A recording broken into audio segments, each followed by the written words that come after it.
వెలసినమమ్మ మెండుగా మమ్ము దీవించరావమ్మా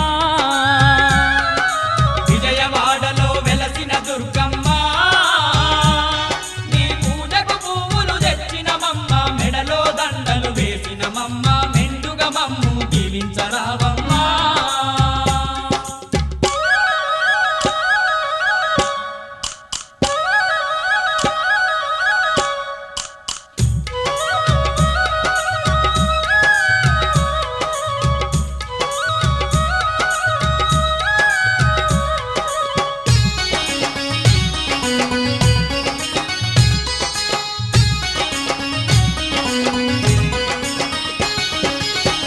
పళ్ళతో పూజలు నీకు అన్న పూజలతో అర్చన నీకు